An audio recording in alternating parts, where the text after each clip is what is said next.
fish on. Yes! Oh my gosh, I can't believe that worked.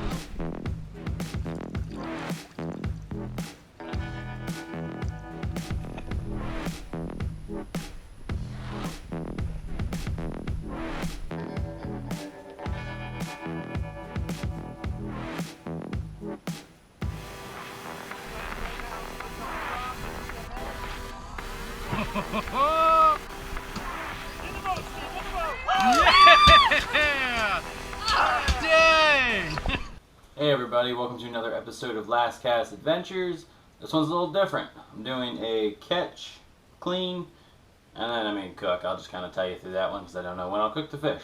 But we are doing flounder today. I went out this morning and I managed to get some and figured, hey, might as well try to show you guys how I fillet them and then how I cook them and clean them and all that fun stuff.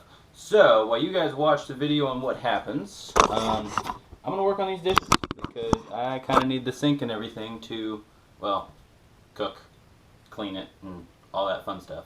So please hit that subscribe button if you haven't yet. To everyone who has, I definitely appreciate it, and I hope you guys enjoy.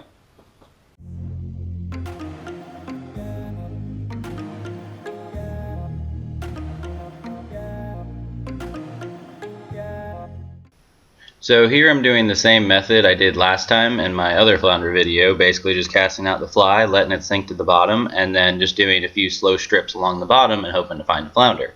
You can do this with a DOA shrimp or a paddle tail as well, and hopefully you can find some flounder in the area.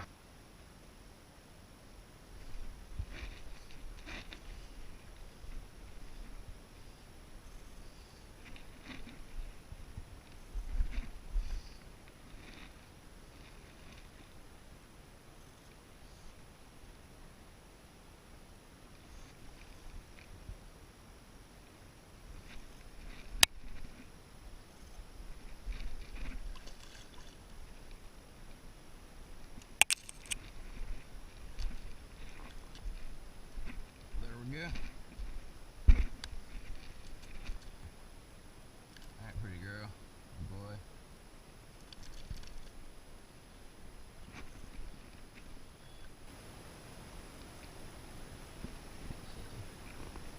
$15.5. Alright there guys, 15-inch flounder. Good size. First fish of the day. And may have got it too far down in his throat. So, but he's pretty solid too. So, looks like he's a keeper. Alright guys, here's the fly. That rabbit blue crab I have. It's pretty messed up right now. I'll show you a better picture right here. So this one works out pretty well. Got reds, trout, and flounder on it. And obviously, like, those are three really good species to catch. So, throw it back out there, see if I can't find any more.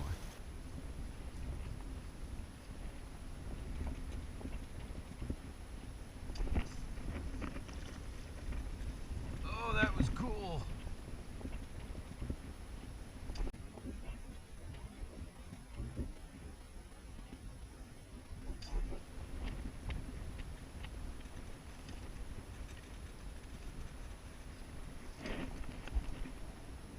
Did you guys see that? I don't know if you could catch it, but he came right up there and hit it right there.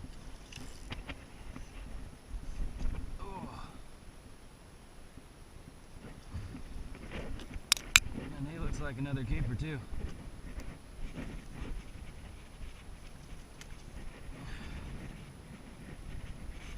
Oh, that was awesome.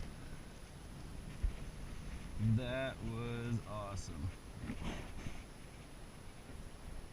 Yep. He's like, no, don't take my accurate one.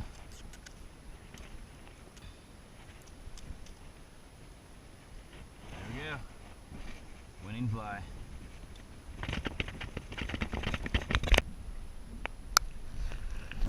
So since I'm a guy that likes to travel light, I have this ice mule cooler here.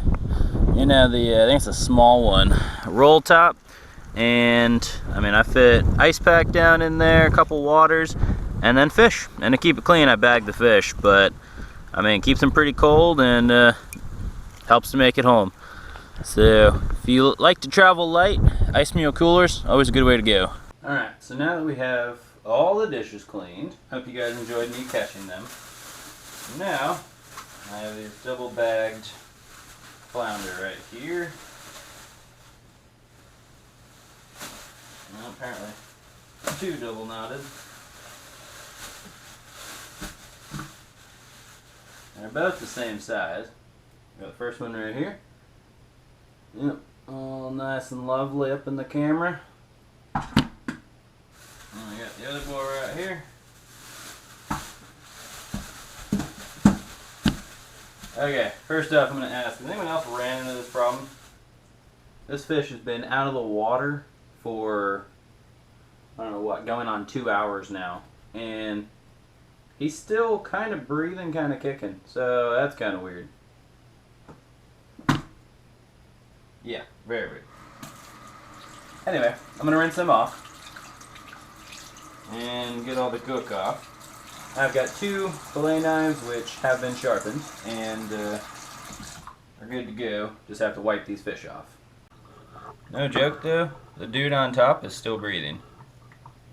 Like, look at that. He has not been in water. He has been inside my cooler. And he is still breathing. I don't understand that. Alright, so I like to wipe mine down with paper towels.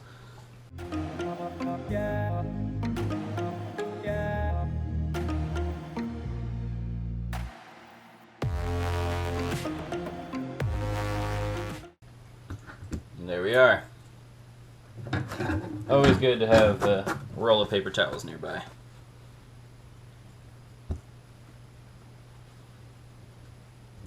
So, some people like to cut the flounder in half.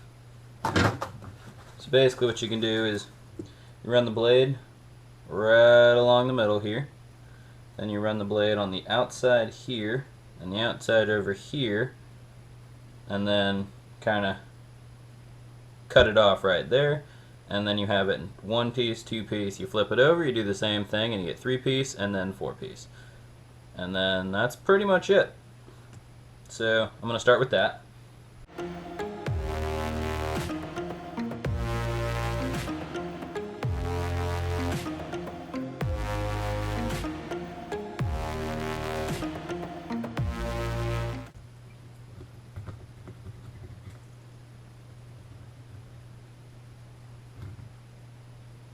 Trying to avoid the stomach, or rather piercing the stomach.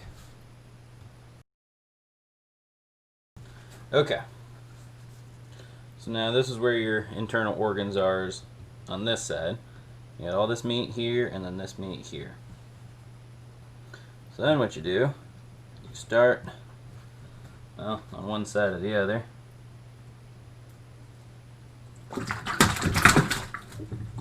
Alright, the other guy started splashing everywhere, so we're just going to drain his water and not have that again so my wife doesn't get mad at me. So anyway, you turn the blade a little bit and you start slicing under the meat.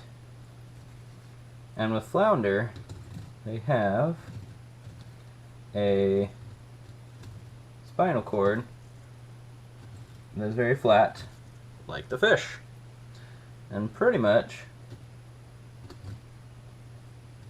you just run the blade all the way down that spine repeatedly till you get to the edge. And this is what I've found to be the best way to avoid bones and contamination by the stomach. See how it's coming out? There's all the bones.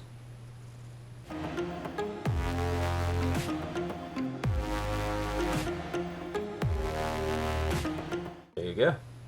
Now you have a little fillet and most of the meat.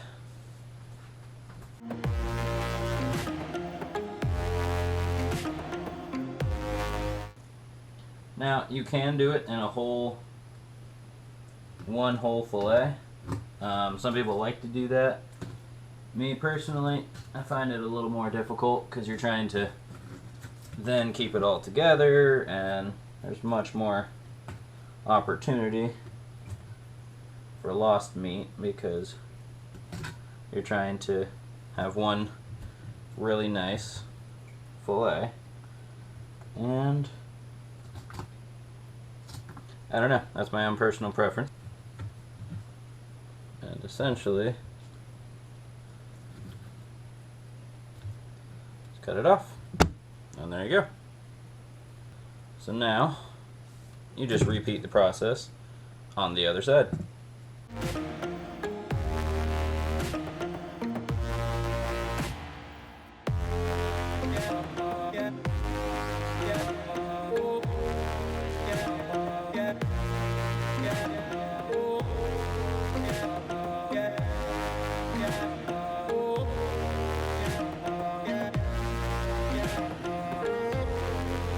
Obviously I cut that one a little thin, but that's alright. Most of the meat's going to be on the side.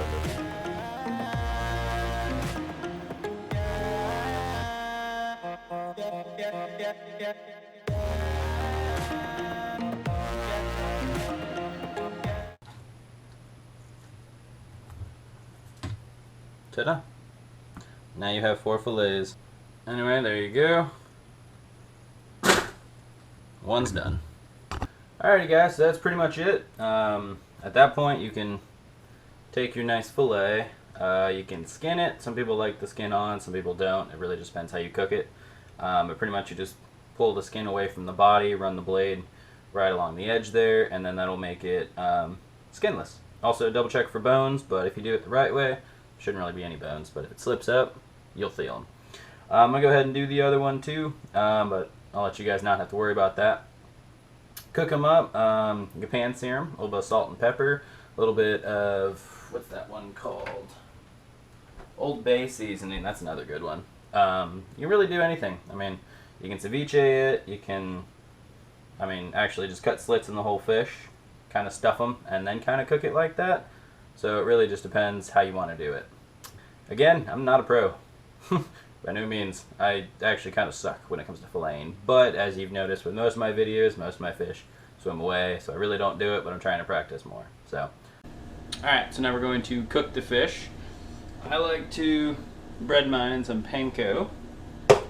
And I'm trying something new with some Parmesan cheese. And I'm going to toss in some Old Bay seasoning. So I'm going to go ahead and put that all in a bowl, and I'm going to mix it up. And then I'm going to put the egg in here, and then go from there.